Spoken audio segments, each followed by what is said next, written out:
ಓಂ ಸದ್ಗುರು ಶ್ರೀ ಶುದ್ಧ ಬ್ರಹ್ಮಣೇ ನಮಃ. ಸಮಸ್ತ ಶುದ್ಧ ಬ್ರಹ್ಮ ಸ್ವರೂಪರಲ್ಲಿ ಅನಂತ ಅನಂತ ಪ್ರಣಾಮಗಳು. ಶ್ರೀಮದ್ ಸಿದ್ಧಾಂತ ಶಿಖಾಮಣಿ ಆದಿ ಜಗದ್ಗುರು ರೇಣುಕಾಚಾರ್ಯರು ಅಪಾರ ಮಹಿಮಾ ಸಂಪನ್ನ ಅಗಸ್ತ್ಯ ಮಹರ್ಷಿಯ ಬಳಿ ಬಂದು ವೀರಶೈವ ತತ್ವ ಸಿದ್ಧಾಂತವನ್ನು ಹೇಳುವಲ್ಲಿ ವಿಶ್ವದ ಸಮಸ್ತ ದರ್ಶನ ಶಾಸ್ತ್ರಗಳ ಬಗ್ಗೆ ಪರಿಚಯ ಮಾಡಿಕೊಡ್ತಾ ಇದ್ದಾರೆ. ಅದರ ಪೈಕಿ ಇಲ್ಲಿ ಯೋಗಶಾಸ್ತ್ರ, ಪಾತಂಜಲಿಯ ಯೋಗಶಾಸ್ತ್ರವನ್ನು ಪರಿಚಯ ಮಾಡಿಕೊಡ್ತಾ ಇದ್ದಾರೆ. ಆ ಯೋಗಶಾಸ್ತ್ರದಲ್ಲಿ ಯಮಾಂಗ, ನಿಯಮಾಂಗ, ಆಸನ, ಪ್ರಾಣಾಯಾಮ, ಪ್ರತ್ಯಾಹಾರ, ಧಾರಣ, ಧ್ಯಾನ, ಸಮಾಧಿ ಅಂತೇಳಿ 8 ಅಷ್ಟಾಂಗ ಯೋಗ. ಅದರ ಪೈಕಿ ನಾವು ಯಶಸ್ವಿಯಾಗಿ ನಿನ್ನೆ ತನಕ 4 ಮುಗಿಸಿವಿ. ಯಮ, ನಿಯಮ, ಆಸನ, ಪ್ರಾಣಾಯಾಮ. ಇವತ್ತು ಪ್ರತ್ಯಾಹಾರ. ಇದು ಬಹಳ ಇಂಪಾರ್ಟೆಂಟ್ ಅದ. ಪ್ರತ್ಯಾಹಾರ ಪ್ರಾಕ್ಟಿಕಲ್, ಫುಲ್ ಪ್ರಾಕ್ಟಿಕಲ್ ಅದ. ಇದು ಪ್ರತ್ಯಾಹಾರ ಅಂತಂದ್ರೆ ಏನು ಅಂತಂದ್ರೆ ಅಷ್ಟಾಂಗ ಯೋಗದ ಪೈಕಿ 5ನೇ ಅಂಗ ಇದು. ಪ್ರತಿ ಪ್ಲಸ್ ಆ ಪ್ಲಸ್ ರು, ಹರತಿ ಅಂತ ತನ್ನತ್ತ ಸೆಳೆದುಕೊಳ್ಳುವುದು. ತನ್ನತ್ತ ಸೆಳೆದುಕೊಳ್ಳುವುದು ಅಂತಂದ್ರೆ ಈಗ ಯಾವುದರ ದೇವಸ್ಥಾನಕ್ಕೆ ಅದು ಹೋದಾಗ ಆ ದೇವಸ್ಥಾನದೊಳಗೆ ಆಮೆಯ ಮೂರ್ತಿಗಳಿಟ್ಟಿರ್ತಾರ. ಆಮೆ ನೋಡಿರಲ್ಲ, ಗುಡಿಯಾಗಿರ್ತಾವ ಆಮೆಗಳದು, ಒಂದು ಕಲ್ಲಿನ ಮೂರ್ತಿ ಮಾಡಿ ಇಟ್ಟಿರ್ತಾರ. ಎದಕ್ಕೆ ಇಟ್ಟಿರ್ತಾರ ಅದು?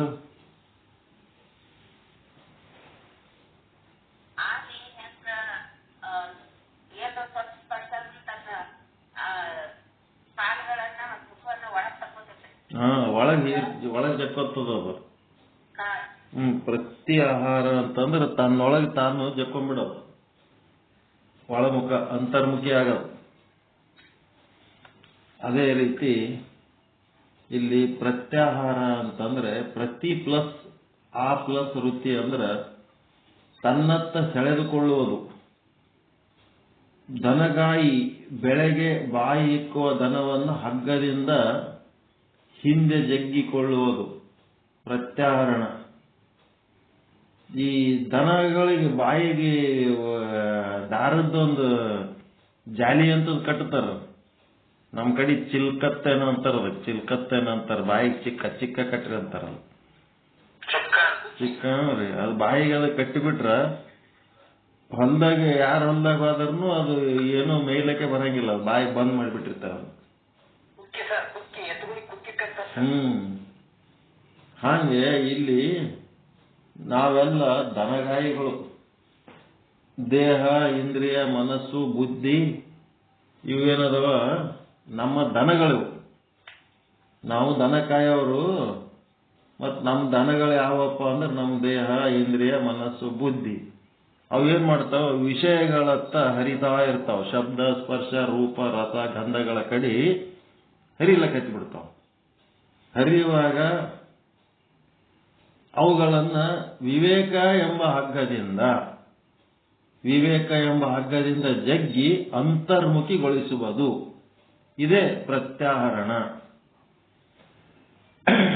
ಅಂತರ್ಮುಖಿಗೊಳ್ಳೋದು ಇದು ಬಹಳ ಮುಖ್ಯ ಅದ. ಅದಕ್ಕೆ ಜೇವರ್ಗಿ ಷಣ್ಮುಖ ಶಿವಯೋಗಿಗಳು ಹೇಳ್ತಾರೆ, ಮನವೆಂಬ ಮರ್ಕಟನು ತನುವೆಂಬ ವೃಕ್ಷವನ್ನೇರಿ ಇಂದ್ರಿಯಗಳೆಂಬ ಶಾಖೆಗೆ ಹಾರಿ ವಿಷಯಗಳೆಂಬ ಫಲಗಳ ಭೋಗಿಸುತ್ತಾ ಭವದತ್ತ ಮುಖ ಮಾಡಿ ಹೋಗುತ್ತಿದೆ ನೋಡ. ಆ ಮನವೆಂಬ ಮರ್ಕಟನ ನಿಮ್ಮ ನೆನಹೆಂಬ ಪಾಶದಿ ಕಟ್ಟಿ ನಿಮ್ಮತ್ತ ಸೆಳೆದುಕೊಳ್ಳ ಅಖಂಡೇಶ್ವರ ಅಂತ ಹೇಳ್ತಾರೆ. ಹಂಗೇನಂತಂದ್ರ ಅಂತರ್ಮುಖಿ ಆಗೋದು ಬಹಳ ಪ್ರಾಕ್ಟೀಸ್ ಮಾಡ್ಬೇಕು. ಏನೇ ಸಮಸ್ಯೆ ಬಂತು ಆ ಸಮಯದಲ್ಲಿ ನಮ್ಮ ಬಾಯಿ ಕೈ ಏನೇ ಒಟ್ಟದು ಪ್ರತಿಕ್ರಿಯೆ ವ್ಯಕ್ತಪಡಿಸ್ಲಕತ್ತಿತ್ತಂತಂದ್ರೆ ಅದನ್ನೊಂದು ಸ್ವಲ್ಪ ಕಂಟ್ರೋಲ್ ಮಾಡೋದು ಕಲಿಬೇಕು. ಹೊರಗೆ ಬಿಡಬಾರ್ದು. ಅದಕ್ಕೀಗ ಒಂದೊಂದನ್ನೇ ಅರಿಯುವ ಯಾವ ರೀತಿ ಈ ಪ್ರತ್ಯಾಹರಣ ಒಂದೊಂದೇ ತಿಳ್ಕೊಳ್ಳೋದು. ಎಷ್ಟು ಥರ ಅದಾವಂದ್ರ ತನು ಪ್ರತ್ಯಾಹರಣ, ಮತ್ತೆ ಕರ್ಮೇಂದ್ರಿಯ ಪ್ರತ್ಯಾಹರಣ, ಜ್ಞಾನೇಂದ್ರಿಯ ಪ್ರತ್ಯಾಹರಣ, ಮನೋ ಪ್ರತ್ಯಾಹರಣ, ಬುದ್ಧಿ ಪ್ರತ್ಯಾಹರಣ, ಈ ರೀತಿ ಅದಾವ. ಇವತ್ತ ತನು ಪ್ರತ್ಯಾಹರಣ ನೋಡೋಣ. ತನು ಪ್ರತ್ಯಾಹರಣ ಸಾಧನೆಗೆ ಪ್ರತಿಬಂಧಕಗಳು ಒಂದೇ ಎರಡೇ ಅಲ್ಲ, ಅನೇಕ. ಏನಾದ್ರು ಒಂದು ಸಾಧನೆ ಮಾಡಬೇಕು ಅಂತಂದ್ರ ಭಯಂಕರ ಪ್ರತಿಬಂಧಕಗಳು ಬರ್ತಿರ್ತಾವ. ಅವು ಒಂದು ಎರಡಿದ್ರೆ ಏನಾರ ಕಂಟ್ರೋಲ್ ಮಾಡ್ಬೋದು, ಅನೇಕ ಇದ್ರೆ ಏನ್ ಮಾಡ್ಲಿಕ್ಕೆ ಸಾಧ್ಯ ಅದ. ಅದಕ್ಕೆ ನಮ್ಮ ದ್ವೇಷಿಗಳು ಪ್ರತಿಬಂಧಕರೇನೋ ನಿಜ, ಹಾಗೆಯೇ ನಮಗೆ ಪ್ರೀತಿಯಾದ ವಸ್ತುಗಳು ವ್ಯಕ್ತಿಗಳು ಪ್ರತಿಬಂಧಕವೇ. ನಮ್ಮ ದುಶ್ಮನ್ಗಳು ಏನದಾರ ಅವರಂತೂ ನಮಗ ಕೆಟ್ಟವರೇ ಸರಿ. ಆದರೆ ನಾವು ಯಾವುದನ್ನ ಬಯಸ್ತೀವಿ, ನಾವು ಯಾವುದನ್ನ ಆಶಿಸ್ತೀವಿ, ಆ ವಸ್ತುಗಳು ಕೂಡ ನಮಗ ಆಧ್ಯಾತ್ಮ ಸಾಧನೆಗೆ ಪ್ರತಿಬಂಧಕಗಳೇ ಆಗ್ತಾವ. ನೋಡ್ರಿ ಹೆಂಗ ನಮ್ಮ ವಿರೋಧಿಗಳಂತೂ ವಿರೋಧನೇ ಇರ್ತಾವ, ನಾವು ಯಾವುದನ್ನು ಬಯಸ್ತೀವಿ ಅವು ಕೂಡ ನಮಗೆ ಪ್ರತಿಬಂಧಕನೇ ಆಗ್ತಾವ. ಹೀಗಾಗಿ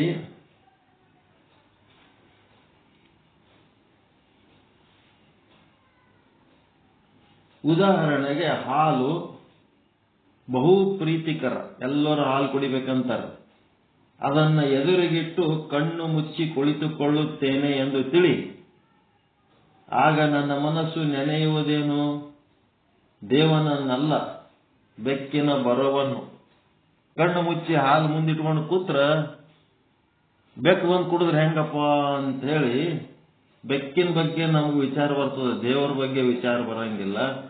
ಎಂಥ ಮನುಷ್ಯನೇ ಇರಲಿ, ತನ್ನ ಎದುರಿಗೆ ಪ್ರೇಮ ವಸ್ತುವು ಕೆಡುವುದನ್ನು ನೋಡಿ ಸುಮ್ಮನಿರಲಾರ.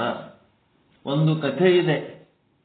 ರಾಮ ತನ್ನ ರಾಜ್ಯವನ್ನು ತೊರೆದು ಅರಣ್ಯದಲ್ಲಿ ಕುಳಿತು ತಪ ಮಾಡಲು ತೊಡಗಿದ.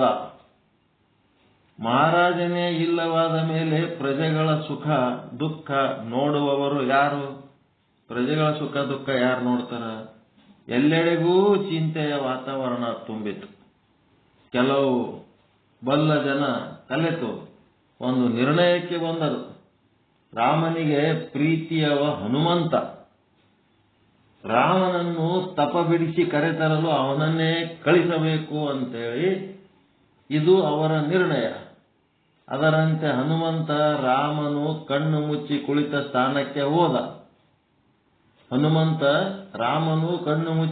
ಸ್ಥಾನಕ್ಕೆ ಹೋದ. ಅಲ್ಲಿ ಎದುರಿನಲ್ಲಿಯೇ 2 ಕಲ್ಲುಗಳ ಒಲೆ ಹೂಡಿದ, ಬೆಂಕಿ ಹಚ್ಚಿದ. ಪರಿಶುಭ್ರವಾದ ಬೆಣ್ಣೆಯ ಗಡಿಗೆಯನ್ನು ಎಡಗೈಯಿಂದ ಹಿಡಿದು ಆ ಒಲೆಯ ಮೇಲೆ ಇಟ್ಟ. ಬೆಂಕಿ ಉರಿಗೆದ್ದಿತು, ಬೆಣ್ಣೆ ಕರಗತೊಡಗಿತು. ಅದರ ಸುಗಂಧ ವಾಸನೆ ಎಲ್ಲೆಡೆ ಹರಡಿತು. ರಾಮನ ಮೂಗಿಗೂ ವಾಸನೆ ಬಡಿಯಿತು. ಅವನು ಸ್ವಲ್ಪ ಕಣ್ಣು ತೆರೆದ. ಅಷ್ಟರಲ್ಲಿಯೇ ಹನುಮಂತ ಗಡಿಗೆಯನ್ನು ಹಿಡಿದು ತನ್ನ ಎಡಗೈ ಬಿಟ್ಟ. ಗಡಿಗೆ 2 ಕಲ್ಲುಗಳ ಮೇಲೆ ಹೇಗೆ ನಿಂತಿತು. ಅದು ಉರುಳಿತು, ತುಪ್ಪ ಚೆಲ್ಲಿತು, ಬೆಂಕಿ ನಂದಿತು. ರಾಮ ಮುಖ ಮುದುಡಿಸಿದ, ಆದರೂ ಕಣ್ಣು ಮುಚ್ಚಿ ಕುಳಿತ. ಹನುಮಂತ ಮಾತ್ರ ಮತ್ತೊಮ್ಮೆ ಬೆಂಕಿ ಹಚ್ಚಿದ. ಮೊದಲಿನಂತೆಯೇ ಗಡಿಗೆ ಹಿಡಿದ. ಬೆಂಕಿ ಉರಿಯುವಾಗಲೇ ಕೈ ಬಿಟ್ಟ, ತುಪ್ಪ ಚೆಲ್ಲಿತು. ಈ ಕ್ರಮ 3-4 ಸಲ ನಡೆಯಿತು. ರಾಮನಿಗೆ ತಡೆಯಲಿಕ್ಕೆ ಆಗಲಿಲ್ಲ. ಬಾಯಿ ಬಿಚ್ಚಿ ನುಡಿದ, ಹನುಮಂತ, ನೀನೆಷ್ಟು ಮೂರ್ಖ! ನೀನೆಷ್ಟಾದರೂ ಬುದ್ಧಿ ಇದೆಯೇ, ನಿನಗೆಷ್ಟಾದರೂ ಬುದ್ಧಿ ಇದೆಯೇ, 2 ಕಲ್ಲುಗಳ ಒಲೆಯಾಗುವುದೇ, ಎಷ್ಟು ತುಪ್ಪ ಚೆಲ್ಲಿಬಿಟ್ಟೆಯಲ್ಲ. ಹನುಮಂತ ಕೈ ಮುಗಿದು ನುಡಿದ, ಪ್ರಭು ನನಗಂತೂ ತಲೆ ಇಲ್ಲ, ಆದರೇನು ತಲೆ ಇಲ್ಲದ ಈ ತಲೆಯಿಂದಲೇ ಯಾರಿಗೂ ಸಾಧ್ಯವಾಗದುದನ್ನು ಸಾಧಿಸಿದ್ದೇನೆ. ನೀವೀಗ ನಿಮ್ಮ ತಪ ಮರೆತು ಎದ್ದೇ ಬಿಡ್ರಿ. ಇನ್ನೆಲ್ಲಿ ತಪ, ನಿಮಗಾಗಿ 1000 ಪ್ರಜೆಗಳು ತಪಿಸುತ್ತಿದ್ದಾರೆ. ರಾಮ ಮೌನವಾಗಿ ಎದ್ದ, ಹನುಮಂತನನ್ನು ಅನುಸರಿಸಿ ನಡೆದ. ಅವನ ಮುಖದ ಮೇಲೆ ಅಪಯಶದ ಮ್ಲಾನತೆ ಮೂಡಿತ್ತು. ಇಂಥ ಜನರಿಗೆಯೂ ಪ್ರೀತಿಯ ವಿಷಯ ಪ್ರತಿಬಂಧಕವೆಂದಾಗ ನಮಗೆಷ್ಟು ಪ್ರತಿಬಂಧಕವಾಗಿರಬೇಕು. ನಾವೀಗ ನಮ್ಮ ಮನೆಯ ಹೊಲ, ಮಡದಿ, ಮಕ್ಕಳು, ದ್ರವ್ಯ, ವೈರಿ, ಗೆಳೆಯ ಎಲ್ಲವನ್ನು ಬಿಟ್ಟು ಬಹುದೂರ ನಿವಾಂತ ನಿರ್ಜನ ತಾಣದತ್ತ ನಡೆದು ಹೋಗಬೇಕು. ಇದಕ್ಕೆ ತನು ಪ್ರತ್ಯಾಹಾರ ಎನ್ನುತ್ತಾರೆ. ಇನ್ನು ಇದ್ದಲ್ಲಿಯೇ ಇದ್ದರೂ ಹೆಂಡತಿ, ಮಕ್ಕಳು, ಐಶ್ವರ್ಯ ಭಾವನೆಯೇ ಇಲ್ಲದಿದ್ದರೆ ಆ ಮಾತು ಬೇರೆ. ಗೋರ ಕುಂಬಾರ ಹಾಗಿದ್ದ. ಮನೆಯ ಪ್ರೇಮಿ ಜನರ ಮಧ್ಯದಲ್ಲಿ ಇದ್ದರೂ ಭಜನೆ ಮಾಡಲು ತೊಡಗಿದಾಗ ವಿಶ್ವವನ್ನೇ ಮರೆತು ಬಿಡುತ್ತಿದ್ದ. ಆದ್ದರಿಂದಲೇ ಅಲ್ಲವೇ ಮಗುವನ್ನು ತುಳಿದು ಕೊಂದದ್ದು. ನಾವು ಮಾತ್ರ ಸಾಧಕರು. ನಮಗೆ ತನು ಪ್ರತ್ಯಾಹರಣ ಬಹಳ ಅಗತ್ಯ. ಏನ್ ಮಾಡಬೇಕು? ಯಾರ ಜೊತೆಗೆ ಅಟ್ಯಾಚ್ಮೆಂಟ್ ಇರಲಾರ್ದಂಗ ಇರೋಂಥದ್ದು ಒಂದು ಬೆಳೆಸ್ಕೋಬೇಕು, ತನು ಪ್ರತ್ಯಾಹರಣ. ಯಾವುದರ ಜೊತೆಗೆ ನೀವು ಅಟ್ಯಾಚ್ಮೆಂಟ್ ಬೆಳೆಸ್ಕೊಂಡ್ರಿ, ಆ ಅಟ್ಯಾಚ್ಮೆಂಟ್ ಏನಾಗ್ತದ, ನಮ್ಮ ಆಧ್ಯಾತ್ಮ ಸಾಧಕೆಗೆ ಪ್ರತಿಬಂಧಕ ಆಗ್ತದೆ. ದಂಪತಿಗಳಲ್ಲಿ ಅಟ್ಯಾಚ್ಮೆಂಟ್ ಬಂದ್ರೂ ಸಮಸ್ಯೆ, ಮಕ್ಕಳ ಜೊತೆಗೆ ಅಟ್ಯಾಚ್ಮೆಂಟ್ ಬಂದ್ರೂ ಸಮಸ್ಯೆ, ಹೊಲ ಮನಿಗಳ ಆಸ್ತಿ ಬಗ್ಗೆ ಅಟ್ಯಾಚ್ಮೆಂಟ್ ಬಂದ್ರೂ ಸಮಸ್ಯೆ, ಧನಕನಕಾದಿಗಳ ಬಗ್ಗೆ ಅಟ್ಯಾಚ್ಮೆಂಟ್ ಬರಲಾರ್ದಂಗ ಎಲ್ಲ ಮಾಡ್ಬೇಕು, ಎಲ್ಲ ಜಮಾಯಿಸ್ಬೇಕು, ಎಲ್ಲ ಮಾಡ್ಬೇಕಾದ್ರೆ ಅದ್ರ ಜೊತೆಗೆ ಅಟ್ಯಾಚ್ಮೆಂಟ್ ಇರಬಾರ್ದು. ಅಟ್ಯಾಚ್ಮೆಂಟ್ ಇರಲಾರ್ದಂಗ ಎಲ್ಲಾನು ಇದ್ದು ಎದರ ಜೊತೆಗೆ ಅಟ್ಯಾಚ್ಮೆಂಟ್ ಇರಲಾರ್ದಂಥದ್ದು ಒಂದು ಜೀವನ ಕಲೆ. ಆ ರೀತಿ ಇದ್ರೆ ಮಾತ್ರ ನಮಗೆ ಆಧ್ಯಾತ್ಮ ಸಾಧನೆ ಯಶಸ್ವಿಯಾಗಿ ಪೂರೈಸ್ಲಿಕ್ಕೆ ಸಾಧ್ಯ ಆಗ್ತದೆ. ಯಾವುದ್ರ ಬಗ್ಗೆ ಒಂದೇನಾರ ಅಟ್ಯಾಚ್ಮೆಂಟ್ ಇಟ್ಕೊಂಡೆವು, ಅದರ ಕೊರತೆಗಳು ಸದಾ ನಮ್ಮನ್ನ ಪೀಡಿಸ್ತಾ ಇರ್ತಾವ. ಹಿಂಗಾಗಿ ನಮ್ಗೇನಾಗ್ತಿರ್ತದ, ಆಧ್ಯಾತ್ಮ ಸಾಧನೆ ಹಿನ್ನಡೆ ಆಗ್ತದೆ. ಈ ಶರೀರ ಎದರ ಜೊತೆಗೂ ಅಟ್ಯಾಚ್ಮೆಂಟ್ ಇರಲಾರ್ದಂಗ ನೋಡ್ಕೊಂಡು ಹೋಗ್ಬೇಕು.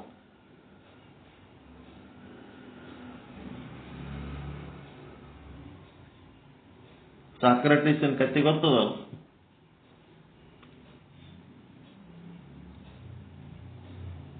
ಗೊತ್ತದ ಇಲ್ರಿ?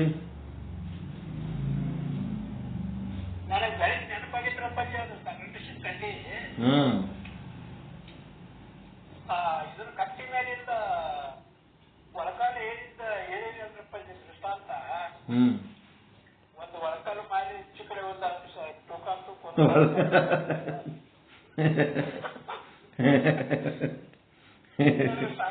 ಕಟ್ಟದ ನೆನಪಾಗಿದ್ರಪ್ಪ ಯಾವಾಗ ಬೆಳಿಗ್ಗೆ ಮತ್ತ ಅಕ್ಕಿ ಮುಸುರು ನೀರು ಗೊಜ್ಜಲು ಏನ್ ಕೈದು ಏನೆಲ್ಲ ಮಾಡಿದ್ರು ಏನ್ರಪ್ಪ ಆಕೆ ಏನೋ ಹೇಳ್ತಾರ ಗಂಡಗ, ಹೇಳಿದ್ರ ಅವ ಪಾಠ ಹೇಳೋದ್ರಾಗ ನಿರತನಾಗಿರ್ತಾನ, ಸತ್ಸಂಗ ಮಾಡ್ತಿರ್ತಾನ. ಹೇಳಿದ್ ಕಿವ್ಯಾಗ ಹಾಕೊಳ್ಳಲ್ಲ, ನಾನು ಹೇಳಿದ್ರೆ ಕಿವ್ಯಾಗ ಹಾಕೊಳ್ಳಲ್ಲ ಏನಂತ ಮತ್ತೆ ಬಂದು ಬೈದು ಹೋಗ್ತಾವ. ಬೈದ್ರೂ ಕಿವ್ಯಾಗ ಹಾಕೊಳ್ಳಲ್ಲ. ಮತ್ತೇನ್ ಮಾಡ್ತಾವ, ಮತ್ತೊಂದ್ ಸಾರಿ ಬಂದು ಎಲ್ಲ ಮನ್ಯಾಗಿನ ಮುಸರಿ ನೀರು ಅವು ಇವು ಎಲ್ಲ ತಂದು ತಲೆ ಮೇಲೆ ಹಾಕ್ಬಿಡ್ತಾವ. ಅಷ್ಟೆಲ್ಲ ಹಾಕಿದ್ರು ಇವ್ ಏನ್ ಮಾಡ್ತಾನ, ಇಷ್ಟತನ ಗುಡುಗು ಸಿಡಿಲು ಆಯ್ತು, ಈಗ ತಣ್ಣಗೆ ಮಳೆ ಬಂತು, ಆಯ್ತು ನಿಮ್ಮದ್ ನೀವು ಬರ್ಕೋರಪ್ಪ ಅಂತೇಳಿ ಸ್ಟೂಡೆಂಟ್ಸಿಗೆ ಪಾಠ ಹೇಳೋದೇ ಕಂಟಿನ್ಯೂ ಮಾಡ್ತಾನೆ. ಕಂಟಿನ್ಯೂ ಮಾಡಿದಾಗ ಅವ್ರ ಸ್ಟೂಡೆಂಟ್ಗಳೆಲ್ಲ ಬಂದು ಪಾಠ ಮುಗಿದ್ಮೇಲೆ, ಗುರುಗಳೇ ಏನು ಕಷ್ಟ ಅದಪ್ಪ ನಿಮ್ಮ ಜೀವನ, ಎದಕ್ಕೆ ಇಂಥಕ್ಕೆ ಸಂಕಟ ಹೈರಾಣ ಆಗಿ ನೀವು ಸಂಸಾರ ಮಾಡಿ ಇಷ್ಟು ತ್ರಾಸ ಅನುಭವಿಸ್ತೀರಿ, ಬಿಟ್ಟು ಬಿಡ್ಬೇಕಿನ ಅಂದ್ಬಿಡ್ತಾರ ಅವ್ರ ಹುಡುಗರು. ಅಕ್ಕಿ ಮಾಡೋದ ಕ್ರೌರತೆ ನೋಡಿ ಹಂಗೆ ಹೇಳ್ತಾರ. ಅವಾಗ ಅಂತಾನ, ಅಮ್ಮನ ಬಗ್ಗೆ ಹಂಗೆಲ್ಲ ಮಾತಾಡಬಾರ್ದಪ್ಪ, ಆಕಿ ಒಂದು ವೇಳೆ ಲವ್ಲಿ ಆಗಿ ನನ್ನ ಸಂಗಟ ಚಲೋ ಇದ್ದಳು, ಅಟ್ಯಾಚ್ಮೆಂಟ್ನಾಗ ಇದ್ದಳು ಅಂತಂದ್ರೆ ನಾನು ಆಕಿನ ಕಡೆನೇ ಮನಸ್ಸು ಹೊರಸ್ಕೊಂಡು ನನ್ನ ತತ್ವಜ್ಞಾನದ ಕಡೆ ಮನಸ್ಸು ಹರಿಸ್ತಾ ಇದ್ದಿದ್ದಿಲ್ಲ. ಹಿಂಗಾಗಿ ಏನಾಗ್ಬಿಡ್ತಿತ್ತು, ಆ ಅಟ್ಯಾಚ್ಮೆಂಟ್ಲಿಂತ ನನ್ನ ಫಿಲಾಸಫಿ ಹಿಂದಕ್ಕೆ ಬಿದ್ದು ಬಿಡ್ತಿತ್ತು. ಆಕೆ ಅಟ್ಯಾಚ್ಮೆಂಟ್ ಇಲ್ಲದಂಗ ಇದ್ದದ್ರ ಸಲುವಾಗಿ ನಮ್ಗೇನಾಗ್ಯದ ಅಂತಂದ್ರೆ ಮನಸ್ಸು ತತ್ವಜ್ಞಾನದ ಕಡೆ ಹರಿದು ನಾವು ಪರಮಾನಂದ ಹೊಂದಿ ಎಲ್ಲರಿಗೆ ಪರಮಾನಂದ ಪ್ರಾಪ್ತಿ ರೂಪ ಉಪದೇಶ ಕೊಡ್ತೀವಿ ನಾವು. ಇದು ಕೊಡ್ಬೇಕಾದ್ರೆ ಒಬ್ಬ ಒಳ್ಳೆ ಸಾಕ್ರಟೀಸನ್ನ ಜಗತ್ತಿಗೆ ಕೊಟ್ಟಂತ ತಾಯಿ ಆಕಿ, ಅದಕ್ಕೆ ಆಕಿಗೆ ಹೋಗಿ ಥ್ಯಾಂಕ್ಸ್ ಹೇಳ್ರಿ ಅಂತ ಹೇಳ್ತಾನೆ. ಎಲ್ಲರೂ ಒಂದ್ ಕಡೆ ಅಟ್ಯಾಚ್ಮೆಂಟ್ ಆಯ್ತು ಅಂದ್ರೆ ದೊಡ್ಡ ಸಮಸ್ಯೆ. ಅದಕ್ಕೆ ಜನಿತಕ್ಕೆ ತಾಯಾಗಿ ಹೆತ್ತಳೂ ಮಾಯೆ, ಕೂಟಕ್ಕೆ ಸತಿಯಾಗಿ ಕೂಡಿದಳು ಮಾಯೆ, ಮೋಹಕ್ಕೆ ಮಗಳಾಗಿ ಜನಿಸಿದಳು ಮಾಯೆ. ಇವು ಎಲ್ಲ ರಿಸ್ಕ್, ಎಲ್ಲೆಲ್ಲಿ ರಿಸ್ಕ್ ಅದಾವ. ಒಂದಿಷ್ಟು ಮಂದಿ ಕಟ್ಕೊಂಡು ಹೆಣ್ತಿನ ದಾಸಿ ಮಾಡ್ದಂಗೆ ಮಾಡಿಬಿಟ್ಟಾರ. ನಮ್ಮ ತಾಯಿ ಮಾತು ಕೇಳಬೇಕು ನೀ ಅಷ್ಟೇ. ಅದು ತಾಯಿ ಮಾತು ಕೇಳಲಿಲ್ಲ ಅಂತಂದ್ರೆ ನೀನು ಇರಬೇಡ, ನೀ ಬರಬೇಡ ಅಂತೇಳಿ ಮನಿ ಸಹಿತ ಬಿಟ್ಟು ದೂರ ದೂರ ಅದ. ಒಂದಿಷ್ಟು ಮಂದಿ ಹೆಂಡತಿ ಮಾತು ಕೇಳಿ ತಾಯಿಯನ್ನೇ ಕೇರ್ಲೆಸ್ ಮಾಡಿಬಿಟ್ರು. ಒಂದಿಷ್ಟು ಮಂದಿ ಮಗಳ ಮಾತು ಕೇಳಿ, ಮಗಳೋ ಮಗನೋ ಒಟ್ಟು ಅವ್ರ ಮಾತು ಕೇಳಿ ಮನಿ ಕೇಳಿಸ್ಕೊಂಡ್ಬಿಟ್ರ. ಅನುಭವ ಇರಲಾರ್ದ ಹುಡುಗರ ಮಾತು ಕೇಳಿ. ಮೋಹ, ಮಾಯೆ, ಅಟ್ಯಾಚ್ಮೆಂಟ್, ಅವ್ರು ಹೇಳಿದ್ದೇ ವೇದ ವಾಕ್ಯ. ಅವ್ರು ಹೆಂಗೆ ಇರ್ಲಿ, ಶಾಣೆ ಇರಲಿ, ದಾಡ್ಯ ಇರಲಿ, ಅವ್ರದ್ದು ಲೆವೆಲ್ ಆಫ್ ನಾಲೆಜು, ಸಂಘಟನಾ ಶಕ್ತಿ, ಮನೆಯೊಳಗೆ ಎಲ್ಲ ಮರ್ಯಾದೆ ಕೈಕೊಂಡು ಹೋಗಂತ ಒಂದು ಸಾಮರ್ಥ್ಯ ಯಾರಿಗೆ ಜಾಸ್ತಿ ಇರ್ತದೋ ಅವ್ರ ಮಾತು ಕೇಳ್ಕೊಂಡು ಹೋಗ್ಬೇಕು. ಬಿಟ್ಟಿಗೆ ವಯಸ್ಸಾಗಿ ಹಿರಿಯರದರನ್ನ ಅವ್ರು ಹೇಳ್ದಂಗೆ ಕೇಳ್ಕೊತ ಆದ್ರೂ ಸಮಸ್ಯೆ, ಸಣ್ಣವ್ರು ಅದರತ್ತ ಅವ್ರಿಗೆ ನೆಗ್ಲೆಕ್ಟ್ ಮಾಡಿದ್ರೂ ಸಮಸ್ಯೆ. ಎಲ್ಲನೂ ಒಂದ್ ಸ್ವಲ್ಪ ಬ್ಯಾಲೆನ್ಸ್ ಮಾಡಿ ನೋಡ್ಬೇಕು, ವಿವೇಕಯುಕ್ತವಾಗಿ ನೋಡಿ ನಡಿಬೇಕು. ಯಾರನ್ನ ನೆಗ್ಲೆಕ್ಟ್ ಮಾಡಬಾರ್ದು, ಯಾರನ್ನ ಇಂಪಾರ್ಟೆನ್ಸ್ ಕೊಡ್ಲಕ್ಕೆ ಹೋಗ್ಬಾರ್ದಲ್ಲಿ.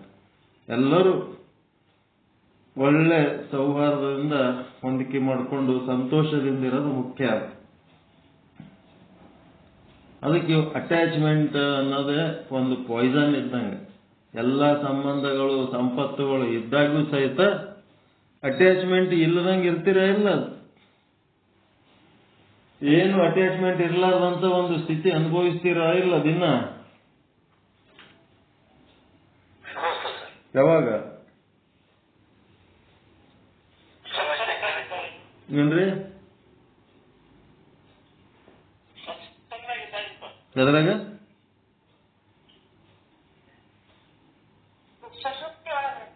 ಸುಷುಪ್ತಿ ಒಳಗೆ ನಿದ್ದೆ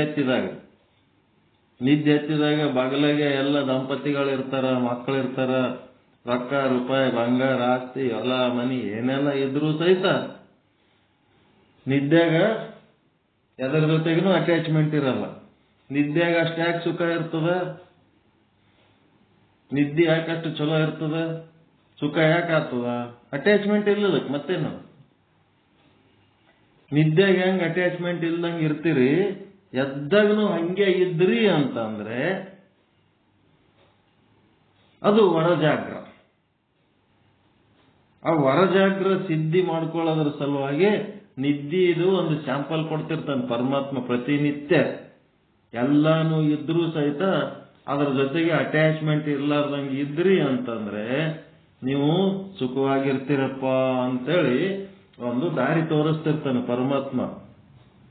ಆದ್ರೆ ನಾವೇನ್ ಮಾಡ್ತೀವಿ, ಅದರ ಕಡೆ ಲಕ್ಷಣೇ ಇಲ್ಲ ನಮಗ್. ಸುಷುಪ್ತಿ ಒಳಗೆ ಹೆಂಗಿರ್ತೀವಿ, ಜಾಗೃತದೊಳಗೂ ಹಂಗೆ ಇರಬೇಕು. ಇದ್ರ ಸುಷುಪ್ತಿಯ ಆನಂದ ಜಾಗೃತದೊಳಗ ಅನುಭವಿಸ್ಲಿಕ್ಕೆ ಸಾಧ್ಯ ಅದ ಇಲ್ಲ. ಸುಷುಪ್ತಿ ಒಳಗಿನ ಆನಂದ ಜಾಗೃತದೊಳಗೆ ಅನುಭವಿಸ್ಲಿಕ್ಕೆ ಸಾಧ್ಯ ಅದ ಇಲ್ಲ. ಹೆಂಗ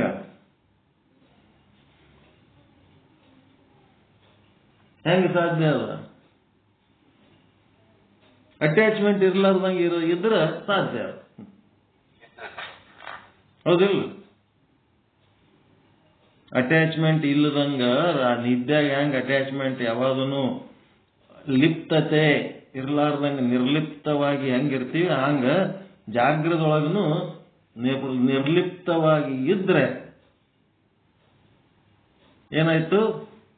ನಿದ್ದೆ ಒಳಗಿನ ಸುಖ ಎಚ್ಚರ ಇದ್ದಾಗೆ ಅನುಭವಿಸ್ಲಕ್ ಬರ್ತದ. ಅದಕ್ಕೆ ಭರತ ಚಕ್ರವರ್ತಿ ಏನಾದ? ಆಧ್ಯಾತ್ಮ ಸಾಧನೆ ಮಾಡೋದಕ್ಕ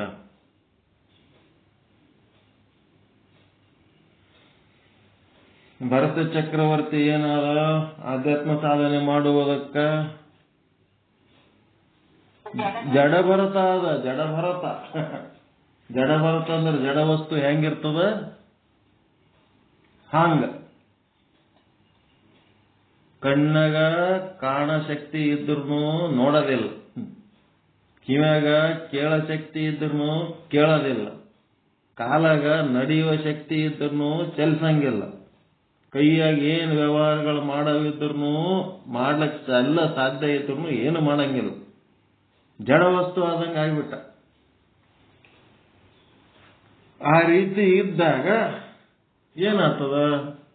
ಎಲ್ಲ ವ್ಯವಹಾರಗಳು ಲೌಕಿಕ ವ್ಯವಹಾರ ಸ್ಥಗಿತಗೊಳಿಸಿ ಮನಸ್ಸನ್ನು ಅಂತರ್ಮುಖಿಗೊಳಿಸಿದಾಗ ಅಲ್ಲಿ ಏನಾಗ್ತದ? ಅವರಿಗೆ ಆತ್ಮಸುಖ, ಸೆಲ್ಫ್ ಬ್ಲಿಸ್ ಸ್ಟಾರ್ಟ್ ಆಗಿ ಆನಂದ ಉಂಟಾಗ್ತದ.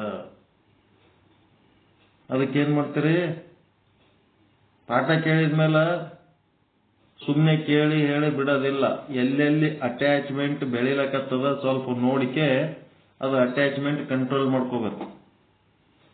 ಯಾರ ಮೇಲಾರೆ ಬಹಳ ಪ್ರೀತಿ, ಬಹಳ ಮೋಹ, ಬಹಳ ಡೊಗ್ಗಬೇಕು ಅಂತ ಮನಸ್ಸು ಬರ್ಲಕತ್ತದ ಅಂತಂದ್ರೆ ಅಷ್ಟಕ್ಕಷ್ಟೇ ಇರ್ಬೇಕು, ಹುಷಾರಾಗಿರ್ಬೇಕು. ಏನ್ ಮಾಡ್ತೀರಿ? ತನು ಪ್ರತ್ಯಾಹಾರ ಪ್ರಾಕ್ಟೀಸ್ ಮಾಡ್ತೀರಾ? ನಿಮ್ಗೆಲ್ಲ ಇಟ್ಟು ಚಂದ ಕುಂದಿರ್ಸಿ ಪಾಠ ಹೇಳ್ತೀನಿ ಅನ್ನೋನ ನೀವೇನ್ ತಿಳ್ಕೊಂಡಿರಿ? ನಮ್ಮ ಮೇಲೆ ಬಹಳ ಪ್ರೀತಿಯರ, ನಮ್ಮ ಸಂಗತಿ ಇವ್ರು ಬಹಳ ಅಟ್ಯಾಚ್ಮೆಂಟ್ನಾಗ ಅದಾರ ತಿಳ್ಕೊಂಡಿರಿ. ಏನಿಲ್ಲ, ನಿಮ್ ಸಂಗತಿ ಯಾವ ಅಟ್ಯಾಚ್ಮೆಂಟು ಇರಲ್ಲ. ಪಾಠ ಕೇಳೋದು, ಪಾಠ ಹೇಳೋದು ಅಷ್ಟೇ. ನಿಮ್ ಸಾಧನೆ ನಿಮ್ ಸಂಗಟ, ನಮ್ಮ ಸಾಧನೆ ನಮ್ಮ ಸಂಗಟ. ನಮ್ಲಿಂತ ನಿಮಗೆ ಉಪಯೋಗ ಇಲ್ಲ, ನಿಮ್ಲಿಂತ ನಮಗೆ ಉಪಯೋಗ ಇಲ್ಲ. ಮನ್ಯಾಗ ಹೆಂಡ್ರು ಮಕ್ಕಳು ಎಲ್ಲರೂ ಅದಾರ. ಅವ್ರವ್ರ ಕೆಲಸ ಅವ್ರವ್ರ ಭೋಗ ಅವ್ರು ಭೋಗಿಸ್ತಿರ್ತಾರೆ. ನಮ್ಮ ಕೆಲಸ ನಾವು ಮಾಡೋದು. ಅಟ್ಯಾಚ್ಮೆಂಟ್ ಇರ್ಲಾರ್ದೆ ಬದುಕ್ಲಿಕ್ಕೆ ಬರ್ತದ ಇಲ್ಲ? ಯಾರ್ಯಾರ ಹಣೆಬರ್ ಅವ್ರವ್ರು ಭೋಗಿಸ್ತಿರ್ತಾರ. ನಮ್ಮ ಕೈಲೇ ಆದೈತೆ ಅನುಕಂಪ ತೋರಿಸಿ ಆಯ್ತಪ್ಪ ನಾವು ಒಂದಿಟ್ಟು ಏನ್ರ ಹೆಲ್ಪ್ ಮಾಡ್ತೀವಿ ಅಂತೇಳಿ ಒಬ್ರಿಗೊಬ್ರು ಸಹಕಾರದಿಂದ ಹೋಗೋದಷ್ಟೇ. ಯಾರ್ದಾರು ತೊಳಕ್ ಬರಲ್ಲ, ಯಾರ್ದಾರು ಕೊಡ್ಲಕ್ ಬರಲ್ಲ. ಎಲ್ಲರೂ ಅವ್ರವ್ರ ಕರ್ಮ ಭೋಗಿಸ್ತಿರ್ತಾರೆ. ಮಕ್ಕಳಿಗೆ ಹಿರಿಯರಿಗೆ. Attachment is a poison. ನಮ್ಗೆ ಗೊತ್ತಿಲ್ಲದಂಗೆ ಅಟ್ಯಾಚ್ ಆಗಿಬಿಡ್ತದೆ. ಅದಕ್ಕರೆ ಹೋಗಿ ಅಟ್ಯಾಚ್ ಆಗಿ ಗದ್ದಲ್ ಕೂತ್ ಬಿಡ್ತೀವಿ.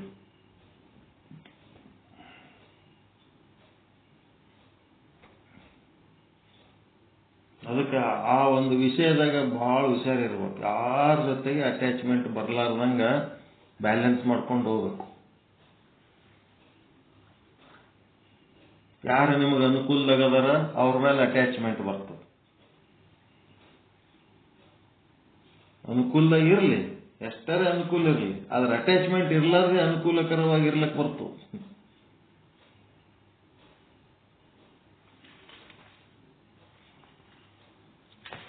ಏನ್ ಮಾಡ್ತೀರಿ? Without attachment you can exercise all relations. ಎಲ್ಲ ಸಂಬಂಧಗಳನ್ನು ನೀವು ಅಟ್ಯಾಚ್ಮೆಂಟ್ ಇಲ್ಲದೆಯೇ ನಿರ್ವಹಣೆ ಮಾಡಲಿಕ್ಕೆ ಸಾಧ್ಯ. ಅಟ್ಯಾಚ್ಮೆಂಟ್ ಇರಬೇಕೇ ಅಂತೇನಿಲ್ಲ. ಕರ್ತವ್ಯ ಮಾಡ್ಬೇಕು. ಏನೇನು ನಮ್ಮ ಕರ್ತವ್ಯ ನಾವು ಮಾಡಬೇಕು.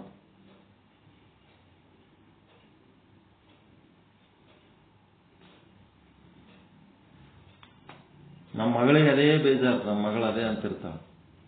ಎಲ್ಲ ಮಾಡ್ತಾನೆ, ಒಂದ್ ಸ್ವಲ್ಪರೇ ನನ್ನ ಮಗಳು ಅಂತ ಅವನ ಬಳಿ ಒಳಗೆ ಏನಾರ ಅದ ಏನು ಅಂತಾನ. ಎದಕ್ ಬೇಕಂತದ ನನ್ನ ಮಗಳು ಅಂತ ಎದಕ್ಕಿರ್ಬೇಕು? ಏನ್ ಮಾಡ್ಬೇಕು ಅದ್ ಮಾಡ್ಕೊತಿರೋದಪ್ಪ, ಏನ್ ಕೆಲಸಪ್ಪ, ಏನೋ ಮಾಡಿ ಆಯ್ತು ಮಾಡ್ಕೊ.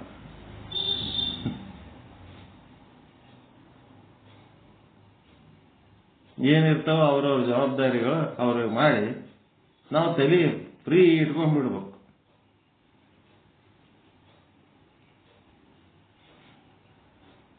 ಒಂದು 3 ತಲೆ ಮೇಲೆ ತಗೊಂಡು ಓಡಾಡ್ಬೇಕಾ ಅಟ್ಯಾಚ್ಮೆಂಟ್ ಅಂತ?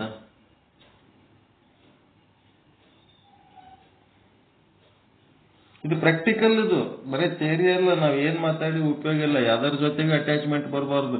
ಯಾವ್ದಾರ ಒಂದು ಗ್ರಂಥದ ಬಗ್ಗೆ ಅಟ್ಯಾಚ್ಮೆಂಟ್ ಬರಬಾರ್ದು. ಯಾವ ಗುರುವಿನ ಬಗ್ಗೆ ಅಟ್ಯಾಚ್ಮೆಂಟ್ ಬರಬಾರ್ದು. ಯಾವ ಸಿದ್ಧಾಂತದ ಬಗ್ಗೆ ಅಟ್ಯಾಚ್ಮೆಂಟ್ ಬರಬಾರ್ದು. ಯಾವ ಮತ ಧರ್ಮ ಯಾವ್ದ್ರ ಮೇಲೂ ಅಟ್ಯಾಚ್ಮೆಂಟ್ ಬರಬಾರ್ದು. ನಿಮ್ಮದೇ ಆದ ಒಂದು ಸ್ವತಂತ್ರವಾದ ಸ್ವಭಾವ ಅದಲ್ಲ, ಆ ಸ್ವಭಾವದಂತೆ ನಿಮ್ಮ ಜೀವನ ನಡಿಬೇಕು. ಯಾರ ಮೇಲಾರ ಅಟ್ಯಾಚ್ಮೆಂಟ್ ಆಗಿ ಅವ್ರು ಹೇಳ್ದಂಗೆ ಕೇಳ್ಬೇಕು, ಅವ್ರು ನಡ್ದಂಗೆ ಹೋಗ್ಬೇಕು, ಅವ್ರು ಬರ್ದಂಗ ಅವ್ರು ಹೇಳ್ದಂಗ ಕಾಪಿ ಮಾಡಿ ಅದೇದಕ್ಕೆ ಮಾಡ್ಲಕ್ಕೆ ಹೋಗ್ಬೇಕು?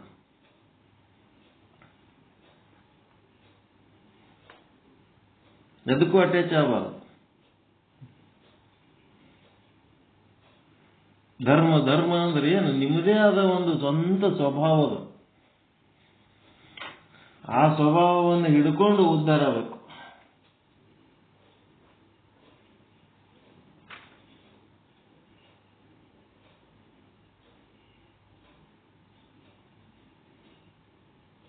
ನಿಮ್ಮನ್ನ ನೀವೇ ಆಲೋಚನೆ ಮಾಡಿ, ನಾನು ಎದಕ್ಕರೆ ಅಟ್ಯಾಚ್ ಆಗ್ಲಕತ್ತೀನೇನು, ಎದ್ರ ಮೇಲರೆ ನನ್ನ ಮೋಹ ಹೆಚ್ಚು ಮಾಡ್ಕೊಳಕತ್ತೀನೇನು, ಸಂಬಂಧಿಕರ ಜೊತೆಗೋ ಅಥವಾ ಸಂಪತ್ತುಗಳ ಜೊತೆಗೋ ಅಧಿಕಾರದ ಜೊತೆಗೋ ಅದರ ಜೊತೆಗೆ ನಾನು ಅಟ್ಯಾಚ್ಮೆಂಟ್ ಹೊಂದಿ ನನ್ನ ಶಕ್ತಿ ಸಾಮರ್ಥ್ಯಗಳನ್ನೆಲ್ಲ ಕಳ್ಕೊಳಕತ್ತೀನೇನೋ ಅಂತ ನೋಡ್ಕೊಂಡು ಅಟ್ಯಾಚ್ಮೆಂಟ್ ಕಂಟ್ರೋಲ್ ಮಾಡ್ಕೋಬೇಕು.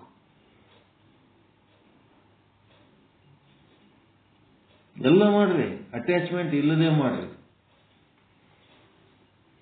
ಅಟ್ಯಾಚ್ಮೆಂಟ್ ವಿದೌಟ್ ಅಟ್ಯಾಚ್ಮೆಂಟ್ ಏನು ಕೆಲಸ ಮಾಡ್ಲಕ್ ಆಗಂಗಿಲ್ಲನ್ರಿ.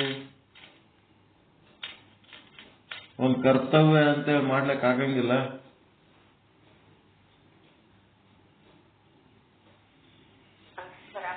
ಆಗ್ತದ, ಕೌಶಲ್ಯ ಬೇಕು. ಜೀವನ ಕೌಶಲ್ಯ ಬಹಳ ಮುಖ್ಯ ಅದ, ಲೈಫ್ ಸ್ಕಿಲ್. ಆ ಸ್ಕಿಲ್ ಇರ್ಲಾರ್ದಕ್ಕೆ ಈ ಸಮಸ್ಯೆ. ನೆಕ್ಸ್ಟ್ ಕರ್ಮೇಂದ್ರಿಯ ಪ್ರತ್ಯಾಹರಣ. ಕರ್ಮೇಂದ್ರಿಯ ಪ್ರತ್ಯಾಹರಣ ಅಂತಂದ್ರ 21:58 ಎಷ್ಟಾಲಕತ್ತದ? 10 ಆಲಕತ್ತ ಏನು? 10 ಆಲಕತ್ತದ. ಕರ್ಮ ದೊಡ್ಡದಾಗ್ತದ, ಬೇಡ ಸಾಕು.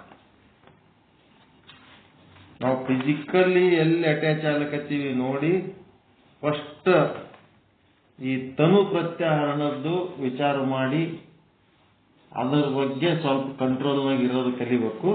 ನೆಕ್ಸ್ಟ್ ಕರ್ಮೇಂದ್ರಿಯ ಜ್ಞಾನೇಂದ್ರಿಯ ಪ್ರತ್ಯಾಹರಣಗಳು ಅಂತದವ, ಅವು ನಾಳೆ ತಿಳ್ಕೊಳ್ಳೋಣ. ನಮ್ಮ ಗುರುಗಳು ಬಂದಾರ, RN ವಾಸುದೇವ ಗುರುಗಳು. ಸುಸ್ವಾಗತ. ಪರಿಚಯ ಮಾಡ್ಕೊಂಡ್ರಿ ಅವ್ರದೆಲ್ಲರೂ? ನಮಸ್ಕಾರ ಅಪ್ಪಾಜಿ. ಪರಿಚಯ ಮಾಡ್ಕೊಂಡ್ರೆ ಯಾರು ಮಾತಾಡ್ತಿದ್ರಿ ಅವರಿಗೆ?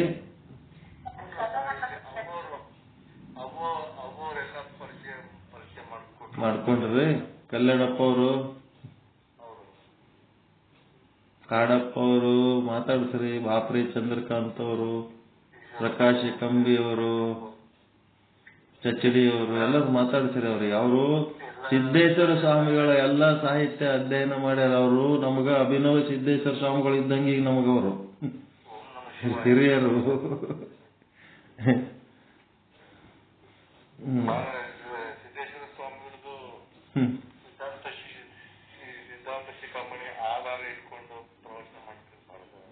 ಈಗೆಲ್ಲ ಅದೇ ಮಾಡ್ತಾ ಇದ್ದೀವಿ. ಈ ರೇಣುಕಾಚಾರ್ಯರು ಬೇರೆ ಬೇರೆ ದರ್ಶನಗಳನ್ನ ಪರಿಚಯ ಮಾಡಿಕೊಡ್ಲಿಕ್ಕತ್ತಾರ. ಮೊದಲ ಕಪಿಲ ದರ್ಶನ ಮಾಡಿಕೊಟ್ರು, ಸಾಂಖ್ಯಶಾಸ್ತ್ರ, ಅದು ಡಿಟೇಲ್ ಆಗಿ ತಗೊಂಡಿವಿ. ಈಗ ಯೋಗ ದರ್ಶನ ಮಾಡ್ಲಿಕ್ಕತ್ತಾರ. ಮತ್ತು ಮುಂದೆ ಇನ್ನು ಬೇರೆ ಬೇರೆ ದರ್ಶನಗಳೆಲ್ಲ ಮಾಡ್ಲಿಕ್ಕತ್ತಾರ.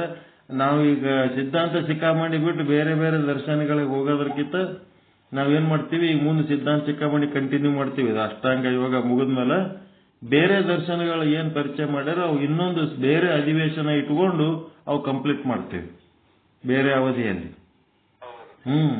ಯಾಕಂದ್ರೆ ಇವು ಒಂದೊಂದು ದರ್ಶನ ನನ್ನ ಹತ್ರ 50 ದರ್ಶನಗಳದಾವು, 50-60 ದರ್ಶನಗಳದಾವು. ಆ ಆತ್ಮದರ್ಶನ ಮಾಡ್ಕೊಳಕ್ಕೆ ಯಾರ್ಯಾರು ಏನೇನ್ ಪ್ರಯತ್ನ ಮಾಡ್ಯಾರ ಎಲ್ಲಾನು ಸಂಗ್ರಹ ಅದ ನನ್ನ ಹತ್ರ. ಅದು ಹೇಳ್ಕೊತ ಕೂತ್ರ ಸಿದ್ಧಾಂತ ಶಿಖಾಮಣಿ ಮುಂದೆ ಹೋಗಂಗಿಲ್ಲ. ಈಗ ಅತ್ಯಂತ ಸರಳವಾಗಿರೋದು ಇದು ಪಾತಂಜಲಿ ಯೋಗ ಅಂತೇಳಿ ಇದು ಡೀಟೇಲ್ ಆಗಿ ಹೇಳ್ಕೊತ ಹೋಗ್ತಾ ಇದ್ದೀವಿ. ಆಯ್ತು, ನಾಳೆ ಧ್ಯಾನ, ಧಾರಣ, ಸಮಾಧಿ ಇನ್ನೊಂದು 3-4 ದಿನದಾಗ ಈ ವಾರದಾಗ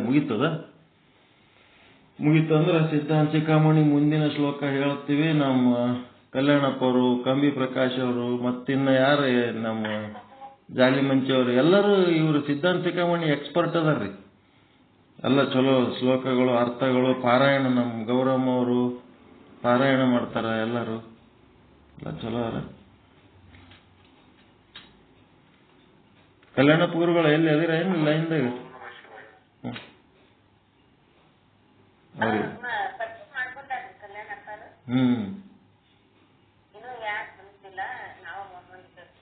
ಆಯ್ತ್ರಿ. ನಾಳೆ ಇವ್ರದ್ದು ಆಪರೇಷನ್ ಅದ ಹುಬ್ಳಿದಾಗ, ಕಣ್ಣಿನ ಆಪರೇಷನ್. ಹುಲ್ಲೂರು ಅವ್ರದ್ದು.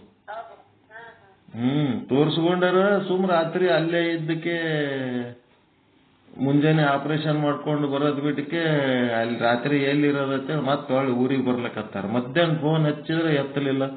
ಅವ್ರೊಂದ್ ವೇಳೆ ನನ್ನ ಫೋನ್ ಎತ್ತಿದ್ರ ಅಂದ್ರೆ ಅಲ್ಲೇ ಅರೇಂಜ್ಮೆಂಟ್ ಮಾಡ್ಬಿಡ್ತಿದ್ದೆ, ಅಲ್ಲೇ ಎಲ್ಲರೂ ಇರ್ಲಕ್ಕ ಗೋಕುಲ್ದಾಗ. ಒಳ್ಳೆ ಊರಿಗೆ ಬರ್ಲಕತ್ತೀವ್ರಿ, ಟಿಕೆಟ್ ತಗೊಂಡಿವಿ ಅಂದ್ರು. ಆಯ್ತಪ್ಪ ಹೆಂಗಾರ ಮಾಡ್ರಿ ಅಂದ್ವಿ. ನಾಳೆ ಆಪರೇಷನ್ ಅದಾವ್ರಿ. ಎಲ್ಲರೂ ಹಾರೈಸ್ಬೇಕಪ್ಪ. 2 ಕಣ್ಣಿಂದ ಆಪರೇಷನ್ ಮಾಡ್ಲಕತ್ತಾರ. 1-2 ದಿವಸ ಬಿಟ್ಟು ಇನ್ನೊಂದನ್ನು ಮಾಡ್ತಾವ್ರ ಅವ್ರು ಶನಿವಾರ. ಹಂಗ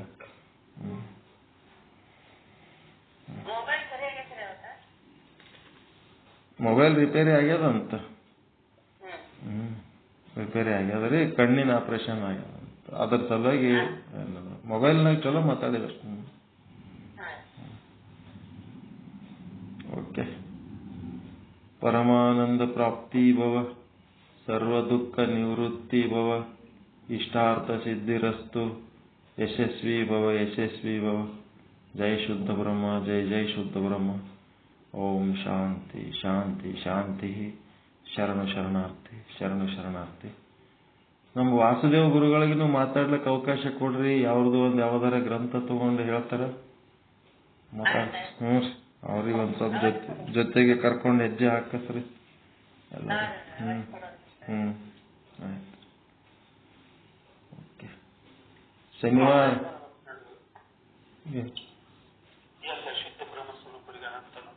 ಅನಂತ ಧನ್ಯವಾದಗಳು.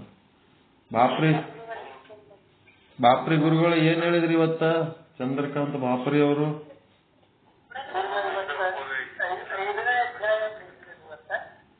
5ನೇ ಸ್ಕಂದ 5ನೇ ಅಧ್ಯಾಯ.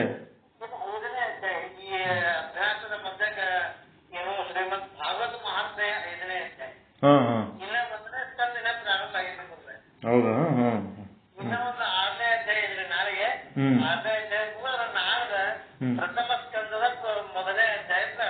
ಮೊದಲನೇ ಅಧ್ಯಾಯ.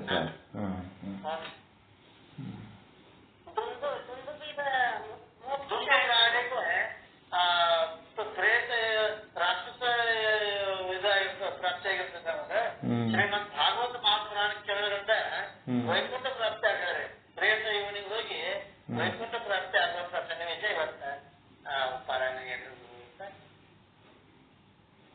ಪ್ರೇತ ಯಾಕಾದವ? ಏನ್ರಿ, ಒಬ್ಬ ಋಷಿ ಮಕ್ಕಳಂತೆ ಆತ್ಮನಂದ್ರು ಒಬ್ಬ ತಪಸ್ವಿಗಳು ಭೇಟಿಯಾಗಿರ್ತಾರೆ. ಮಕ್ಕಳ ಸಂಬಂಧ ಮನೆ ಹಿಂದಿನ ಅಧ್ಯಾಯದಾಗ್ರೆ ಅವ ಫಲ ಮಂತ್ರಿಸ್ಕೊಟ್ಟಿದ್ದು ಅವ ಏನ್ ಮಾಡ್ತಾನ, ಆ ಕಡೆ ತಿನ್ನಿಸ್ಬಿಡ್ತಾನೆ. ಗೋಕರ್ಣ ಅಂತ ಒಬ್ಬ ಪಂಡಿತ್ ಬಿಡ್ತಾನ. ಇವರು ಇನ್ನೊಂದಕ್ಕೆ ಮಗನ ದತ್ತಕ ತಾವು ನಮ್ಮ ಮಗ ಅಂತ ತಗೊಂಡು ಅದು ದುಷ್ಟ ಬುದ್ಧಿ ಉಪಯೋಗ ಮಾಡ್ಕೊಂಡ್ ಬಿಡ್ತಾರ. ಅವ ದುಂದುನೆ ಕಾರ್ಯ ಅಂತೇಳಿ ದುಷ್ಟ ಮಗ ಹುಟ್ಟಿಬಿಡ್ತಾನ. ದುಷ್ಟ ಮಗ ಹುಟ್ಟಿ ತಂದೆನ ಹೊಡೆದು ಅಡವೆ ಕಳಿಸ್ಬಿಡ್ತಾನ. ಮುಂದ ತಾಯಿನೂ ಸಾಯ ಹೊಡೆದ್ಬಿಡ್ತಾನ.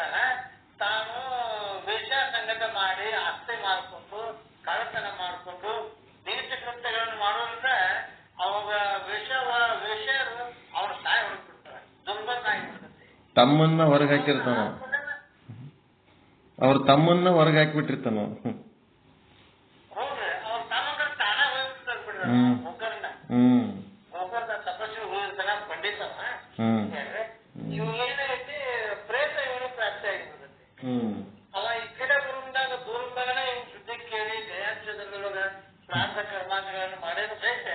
ಅದು ಹೋಗುದಿಲ್ಲ. ಮುಂದೆ ಅನೇಕ ತಪಸ್ಸುಗಳ ಕಡೆ ಆದ್ಯತೆ ವಿಚಾರ ಮಾಡಲಾಗಿ ಶ್ರೀಮದ್ ಭಾಗವತ್ ಮಹಾಪುರಾಣ ಪಾರಾಯಣ ಮಾಡ್ರೆ ಅದು ಆಗ್ಬಹುದು ಅನ್ನೋ ವಿಚಾರ ಹೇಳಿದಾಗ ದಿವಸ ಹೆಂಗ ಒಂದೊಂದು ಭಾಗವತ ಸಪ್ತಾಹ ಮಾಡ್ತಾರೆ. 7 ದಿವಸ ದಿವಸ ಒಂದೊಂದು ಇವ ಒಂದು ಬಿದಿರನ ಟೊಂಗಿ ಒಳಗೆ ಹೊತ್ಕೊಂಡಿರ್ತಾನ. ದಿವಸ ಒಂದೊಂದು ಬಂತು ಪಟ ಪಟ ಅಂತೇಳಿ ಸತ್ತು ಬಂತು. ಆ 7 ದಿವಸಕ್ಕೆ ಒಂದು ಪೂರ್ತಿ ಮುಕ್ತ ಆಗಿಬಿಡ್ತಾನೆ. ವೈಕುಂಠದಿಂದ ವಿಮಾನ ಬಂದು ಪುಷ್ಪ ವಿಮಾನ ಬಂದು ಇವ್ರು ಕರ್ಕೊಂಡು ಹೋಗ್ತಾರೆ ನೋಡ್ರಿ.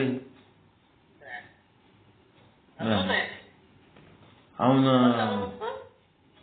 ಭೂಖಂಡ ಕೇಳ್ತಾರೆ ಭಾರತದವ್ರನ್ನ ವೈಕುಂಠ ಬಂದಿರ್ತಾರಲ್ಲ ಅವ್ರನ್ನ ಮತ್ತೆ ಇಷ್ಟು ಮಂದಿ ಭಾಗವತ ಕೇಳಿವಿ ಒಬ್ಬನ ಯಾರು ಕರ್ಕೊಂಡು ಹೋಗ್ತೀರಿ ಕೇಳಿದಾಗ ಇವನ ಲಕ್ಷ ಕೊಟ್ಟು ಶ್ರವಣ ಮನನ ನಿಧಿ ಧ್ಯಾನ ಮಾಡಿದಷ್ಟು ಇನ್ನು ಉಳಿದವ್ರು ಮಾಡಿಲ್ಲ.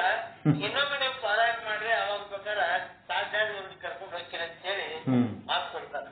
ಅವ್ರು ಮತ್ತೊಂದು ವರ್ಷ ಶ್ರಾವಣದಾಗ ಶ್ರೀಮದ್ ಭಾಗವತ ಪುರಾಣ ಹಚ್ಚಿದಾಗ ಆ ಓಣೆ ಇರುವಂತ ನಾಯಿ ಸಹಿತ ವೈಕುಂಠಕ್ಕೆ ಹೋಗುವಂತ ಸನ್ನಿವೇಶ. ಈ ಮೊದಲೇ ಸರಿ ಕೇಳಿದಾಗ ಆ ಪ್ರೇತ ಇವನೇ ಅಷ್ಟ ಶ್ರವಣ ಮನನ ನಿಧಿ ಜಾಗಂತ 15 ಲಕ್ಷ ಕೊಟ್ಟು ಕೇಳಿಕ ಎಲ್ಲ ಮಾಡಿರ್ತದ. ಹಿಂಗಾಗಿ ಅವ ಒಬ್ಬನ ಹೋಗ್ತಾನೆ. ಅವನು ಚಲೋ ತಮ್ಮ ಸಿಕ್ಕನ, ಅವನಿಗೆಲ್ಲ ಶಾಂತಿ ಮಾಡಂತವ. ಅದೇ ಬಾಳ ಕಾಳಜಿ ಮಾಡ್ತಾರೆ. ಇವ ಹೆಂಗಿದ್ರು ಅವ್ರ ತಮ್ಮ ಆ ಪ್ರೇತ ಆತ್ಮದಿಂದ ಮುಕ್ತ ಮಾಡ್ತಾನಲ್ಲ.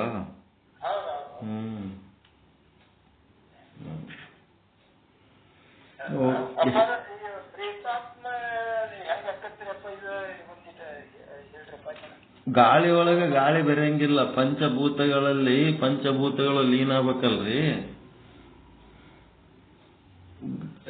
ನೀರಿನೊಳಗೆ ನೀರು ಬೆರೀತದ, ಮಣ್ಣಿನೊಳಗೆ ಮಣ್ಣು ಬೆರೀತದ, ಅಗ್ನಿ ಒಳಗೆ ಅಗ್ನಿ ಬೆರೀತದ. ಗಾಳಿ ಒಳಗೆ ಗಾಳಿ ಬೆರೆಯಂಗಿಲ್ಲ, ಅದು ಹಂಗೆ ಸೆಪರೇಟೇ ಉಳಿತದ. ಪಂಚಮಹಾಭೂತಗಳು ಸ್ಥೂಲವದಾವ. ಹೌದ್ರಿ. ಪ್ರೇತ ಇವು ಸೂಕ್ಷ್ಮದವಲ್ಲ. ಲಿಕ್ವಿಡೇಟ್ ಆಗ್ಬೇಕಲ್ಲ ಅವೆಲ್ಲ ಒಂದ್ರಾಗೊಂದು. ಅವು ಆಗಂಗಿಲ್ಲ. ಇಂಡೈಜೆಸ್ಟೆಡ್ ಪಾರ್ಟ್ ಹಂಗೆ ಉಳಿತಾವ, ಅನ್ಡೈಜೆಸ್ಟೆಡ್ ಪಾರ್ಟ್. ಅವಕ್ ಮತ್ತೆ ಲಿಕ್ವಿಡೇಟ್ ಮಾಡ್ಬೇಕಾದ್ರೆ ಶಾಂತಿ ಮಾಡ್ಬೇಕು.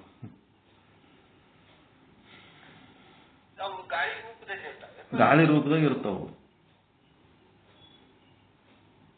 ಗಾಳಿ ರೂಪದಾಗ ಎಂದ ಗಾಳಿಯಾಗ ಕಲಿಯಂಗಿಲ್ಲ ಅವು. ಗಾಳಿಯಾಗೆ ಹಾರಾಡ್ತಿರ್ತಾವ, ಗಾಳಿಯಾಗ ಕಲಿಯಂಗಿಲ್ಲ ಅವು. ಯಾವಾಗ ಸೂಕ್ಷ್ಮ ಶರೀರ ಕಾರಣ ಶರೀರ ಅಷ್ಟ ಸ್ಥೂಲ ಶರೀರ ಏರ್ಪಟ್ಟ ಗಾಳಿಯಾಗಿರೋದು ಅದಕ್ಕೆ ಸೂಕ್ಷ್ಮ ಶರೀರನೇ. ಸೂಕ್ಷ್ಮ ಶರೀರ ಕಾರಣ ಶರೀರನೇ ಅವೇ. ಅದೇ ಮತ್ತು ಸ್ಥೂಲ ಶರೀರ ಸಿಗಲಾರ್ದಕ್ಕೆ ಅವು ಗಾಳಿ ರೂಪದಾಗ ಇರ್ತಾವ. ಸ್ಥೂಲ ಶರೀರ ಈಶ್ವರ ಕೃಪಾ ಎಷ್ಟು ದಿವಸ ಇಡಬೇಕಾಗಿತ್ತು ಅಷ್ಟ ಮೀರಿ ತಾವಾಗಿನ ಇವ ಆತ್ಮಹತ್ಯೆ ಮಾಡ್ಕೊಂಡಿದ್ದು. ಹಿಂಗ ಇವ ಪ್ರೇತಾತ್ಮಕ ಪ್ರೇತಾತ್ಮ ಆತಾವ. ಏನ್ ಈಶ್ವರ್ಗ ಎಷ್ಟು ನಮ್ಮ ಕರ್ಮಾದಿಗಳನ್ನ ಅನುಭವಿಸುವಂತ ಕಳಿಸಿದ್ದ ಇವು ನಡುವನ್ನ ಕಳ್ಕೊಂಡ ಹೋದದ್ದು ಪ್ರೇತಾತ್ಮಕ. ಕಂಪ್ಲೀಟ್ ಆಗ್ಲಾರ್ದು ಇಂಡೈಜೆಸ್ಟ್ ಇರ್ತಾವ. ಪೂರ್ತಿ ಕಂಪ್ಲೀಟ್ ಭೋಗ ಮಾಡ್ಲಾರ್ದ ಅರ್ಕ ಪರ್ಕ ಜೀವನ ಮಾಡಿರ್ತಾರಲ್ಲ, ಮತ್ತವ್ ಏನಾಗಬೇಕು. ಏನೋ ಒಂದು ಕಟ್ಟಿ ಭಯ ಹುಟ್ಟಿಸಿ ಚಲೋ ಇರ್ರಿ ಅಂತ ಅದ್ರ ಹಿಂದಿರ ನೀತಿನೇ ಹಂಗಿರ್ತದೆ. ಯಾರು ನೋಡ್ಯಾರ, ಯಾರಿಗ್ ಗೊತ್ತದ.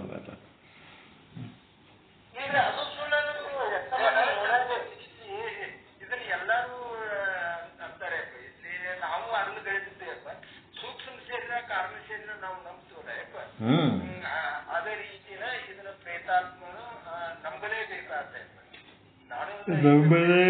ನಂಬಲೇಬೇಕಂದ್ರೆ ನಂಬ್ರಿ, ನಂಬಲಿಕ್ಕೆ ಅಲ್ಲ ಅಂದ್ರೆ ಬಿಡ್ರಿ. ಯಾಕಂದ್ರ ಗೊತ್ತಿಲ್ಲದ ವಿಷಯದ ಬಗ್ಗೆ ಒಂದು ನಂಬಿಕೆ ಬರಂಗ ಕೆಲವೊಂದು ಪ್ರಸಂಗಗಳು ವರ್ಣನೆ ಮಾಡ್ಯಾರ. ಹ್ಞೂ ಅನ್ಬೇಕಂದ್ರೆ ಅನ್ರಿ, ಇಲ್ಲ ಅಂದ್ರೆ ಬಿಡ್ರಿ. ಅದೇನಂತ ವಿಶೇಷ ವಿಚಾರ ಅಲ್ಲದು. ಈಗ ದೇವಭೂತಗಳು ನಮಗೂ ಪ್ರಕಾಶಕ್ಕೆ ಬಂದವಲ್ರಿ. ಈಗ ನಾವು ಕರ್ಕೊಂಡೋದ್ರೆ ಸಾಯಂಕಾಲ 7-8 ಸುಮಾರ ಈ ಹೊಲದ ದಾರಿಗಿಂತ ಹೋಗೋ ಮುಂದಾಗ ಹಿಂದ ಮನೆಯಾಗ ಹೋಗೋದು ಬಂದು ಯಾರ ಕಡ್ಡೆ ಕೊಡ್ರಿ ಅಂತ ಹೇಳಿ ಕೇಳ ನನಗ ಬಾಳ ನೋಡ್ತೀನಿ ಯಾರು ಇಲ್ಲ. ಅದೊಂದು ಬಾಳ ಇತ್ತು. ಮುಂದೆ ನಾ ಊರ್ ತೆಗೆದು ವಿಜಯ ಮಾಡಲಾಗಿ ಅದೇ ಹೋಗ್ಬೇಡ್ರಿ ಅದೇ ದುರ್ಮರ್ನಾಗ್ಯವು ಆ ಭಾವ್ಯಾಗ ಅಂತ ಹೇಳಿದ್ರು. ಇಂಥವೆಲ್ಲ ಪ್ರತ್ಯಕ್ಷಕ್ಕೆ ಬಂದವ್ರು ಬರ್ತಾವ ಅನೇಕ ಕಡೆ ಎಲ್ಲರಿಗೂ ಎಷ್ಟೇ ಆಗಿರ್ತಾವ ಒಂದೊಂದ್ ಕಡೆ. ಅದಕ್ಕ ಸ್ವಾಮಿ ವಿವೇಕಾನಂದ್ರ ಏನ್ ಹೇಳ್ತಾರ, ನಿಮ್ಮ ಅನುಭವಕ್ಕೆ ಬಂದಿಲ್ಲ ಅಂತೇಳಿ ಅಲ್ಲಗಳಿಬೇಡ್ರಿ, ಮತ್ತ ನಿಮ್ಮ ಅನುಭವಕ್ಕೆ ಬಂದದ ಅಂತ ಹೇಳಕ್ಕೆ ಅದನ್ನೇ ಒಯ್ದು ಇನ್ನೊಬ್ಬರ ಮೇಲೆ ಹೇರ್ಲಕ್ ಹೋಗ್ಬೇಡ್ರಿ. ಇದೇ ಖರೆ ಅದ ಅಂತೇಳಿ ಎಲ್ಲರಿಗೆ ಅವರವರದೇ ಆದ ಗುಣ ಸ್ವಭಾವಗಳಿರ್ತಾವ. ಅವರವರ ಗುಣಧರ್ಮಗಳ ತಕ್ಕಂತೆ ಅವ್ರಿಗೆ ಬದುಕಲಿಕ್ಕೆ ಸ್ವಾತಂತ್ರ್ಯ ಕೊಡ್ರಿ ಅಂತ ಹೇಳ್ತಾರೆ. ಈಗ ನಾವು ಬೇಸ ಕರೆಕ್ಟ್ ಅದ ಒಪ್ಪುವ ಅಂತ ಹೇಳಕ್ಕೆ ಒಪ್ಸೋದು ಬೇಡ, ಅದ್ಯಾಕೆ ತೆಗಿ ಅದೆಲ್ಲಿ ಇರ್ತಾವ ಅಂತ ಹೇಳಕ್ಕೆ ಅದನ್ನ ಅಲ್ಲಗಳೆಯೋದು ಬೇಡ. ಹಿಂಗ ಎರಡೂ ಬೇಡ. ಅವ್ರವ್ರ ಬ್ಯಾಲೆನ್ಸ್ ಪ್ರಕಾರ ಅವ್ರಿಗೆ ನಂಬಿಕೆ ಬಂದ್ರೆ ನಂಬಲಿ, ಬೇಡ ಅಂದ್ರೆ ಬಿಡ್ಲಿ. ಹಿಂಗೆ ಇರೋದು.